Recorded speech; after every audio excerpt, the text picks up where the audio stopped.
अस्सलाम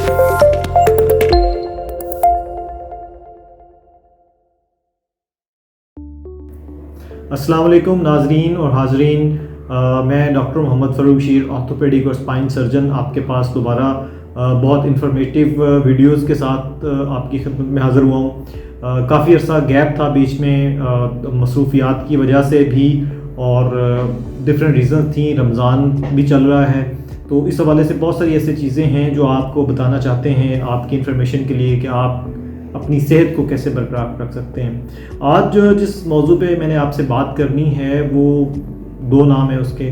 बहुत सारे लोग उसको यूरिक एसिड के नाम से जानते हैं और एक्चुअल डिजीज़ जो उसकी वजह से होती है, जिसकी वजह से वो जोड़ ख़राब होते हैं, उसका नाम है गाउट।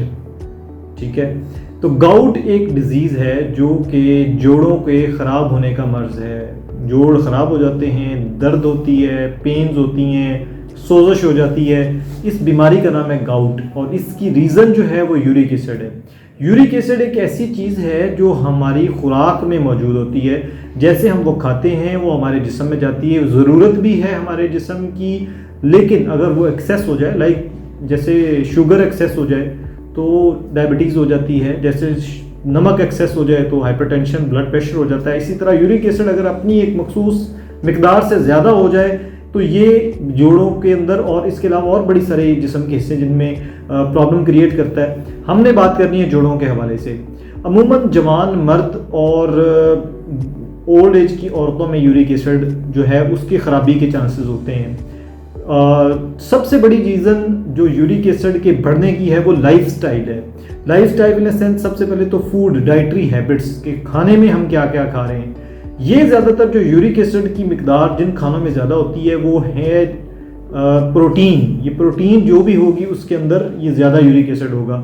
अब जैसा कि कोई बंदा बहुत ज़्यादा गोश्त खाता है, स्पेशली रेड मीट खाता है, फिर उसके बाद दालें जो हैं उनके अंदर, चने हैं उनके अंदर यूरिक एसिड की मिकदार ज़्यादा होती है। तो यूरिक एसिड जो है जब ये नॉर्मल बॉडी में जब ये खुराक से हम ज़्यादा खाते हैं इसकी मिकदार जिस्म में बढ़ जाती है और डेफिनेटली जब यूरिक एसिड की मिकदार जिस्म में बढ़ जाती है तो ये क्रिस्टल्स की शक्ल में, सुई की तरह ये इसके क्रिस्टल्स होते हैं, ये इकट्ठा होना शुरू होता है जिस्म के मुख्तलिफ हिस्सों में। और इनमें सबसे ज़्यादा कॉमन जो है वो जोड़ है। जिस्म के जो मुख्तलिफ जोड़ों के अंदर ये कलेक्ट होना शुरू होता है इसके क्रिस्टल्स, और जब जोड़ में वो कलेक्ट होते हैं तो वो जोड़ की झिल्ली कोई सोजिश कर देता है और पेन करता है, वहाँ पे मूवमेंट पे पेन होती है। और जोड़ पहले तो पेनफुल होता है और सोजिश होती है, उसके बाद अगर ये बीमारी को कंट्रोल ना किया जाए तो ऐसा ऐसा वो जोड़ सारे को ख़राब भी कर देता है। बाज़ दफ़ा ऐसे होता है जिन लोगों को यूरिक एसिड का मसला है, अक्सर लोगों को जिनको यूरिक एसिड डायग्नोज एक दफ़ा हो जाता है उनको इस तरह की दर्द का आइडिया हो जाता है।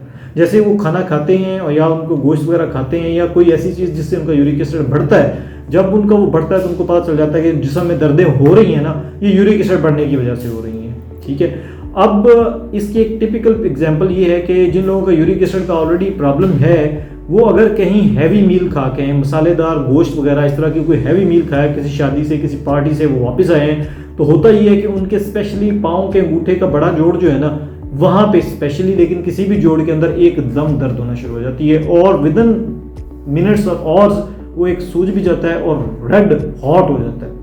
ये टिपिकल पिक्चर है यूरिक एसिड की और बहुत शदीद पेन होना शुरू हो जाती है। मेरा कहना आप लोगों को ये है कि जिन लोगों को यूरिक एसिड का मसला है उनको इसकी प्रॉपर ट्रीटमेंट करनी चाहिए। पहले तो डायग्नोज होना चाहिए कि जोड़ों का अगर दर्द हो रहा है जवान मर्दों में, औरतों में, तो सबसे पहले तो डायग्नोज होना चाहिए कि ये यूरिक एसिड है। और अगर यूरिक एसिड है तो ये ऐसी चीज़ है जो जिसको बचाया जा सकता है कि जोड़ ख़राब होने से इसको बचाया जा सकता है।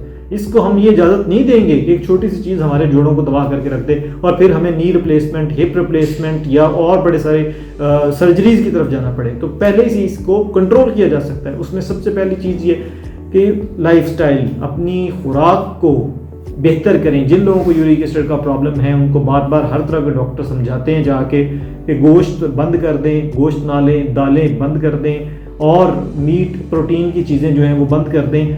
आप सब्जियां इस्तेमाल करें और सब्जियां भी जो ग्रीन लीफ वाली, हरे पत्ते वाली सब्जियां लाइक साग है, पालक है, उनमें भी यूरिक एसिड होता है, तो ये दो चीज़ें भी नहीं लेंगे। तो आप सब्जियों का इस्तेमाल ज़्यादा करें। जब ये लेवल नॉर्मल आ जाए तो फिर उसके बाद इजाज़त होती है मीट खाने की एक मखसूस और थोड़ी मिकदार के अंदर। तो सबसे पहले तो लाइफ स्टाइल को चेंज करना होता है। अपनी एक्टिविटी को बढ़ाना होता है, ताकि ये प्रोटीन जो खा रहे हैं वो भी बर्न आउट हो, जिस्म से जाए, एक्सरसाइज करें। कुछ लोगों को जेनेटिक प्रॉब्लम होता है, यूरिक एसिड का प्रोडक्शन का जेनेटिक प्रॉब्लम जिस्म के अंदर होता है, उन लोगों के लिए तो फिर मेडिकेशंस हैं और बड़ी और सारी एहतियातें हैं। लेकिन अगर एक दफ़ा जोड़ ख़राब हो गए एहतियात ना होने की वजह से या पता ना लगने की वजह से यूरिक एसिड की, तो फिर उनके जोड़ों की ट्रीटमेंट करवाना भी बहुत ज़रूरी है। अदरवाइज़ ये बहुत ही पेनफुल चीज़ होती है, बहुत पेनफुल कंडीशन कि नॉर्मल एक्टिविटीज़ भी ज़िंदगी की जो हैं वो गुजारना भी मुश्किल हो जाती हैं। तो आज जो आपको बात करने का मकसद था कि जवान बंदे हैं, जोड़ों में दर्द है, घुटनों में, पाँव में, हाथों में दर्द हो रहा है, तो उनमें एक रीज़न यूरिक एसिड हो सकती है। लाइफस्टाइल हमारा ऐसे है कि माशाल्लाह गोश्त खाएंगे और फिर उसमें देसी घी भी डालेंगे, खाएं, सेहत की इलामत है।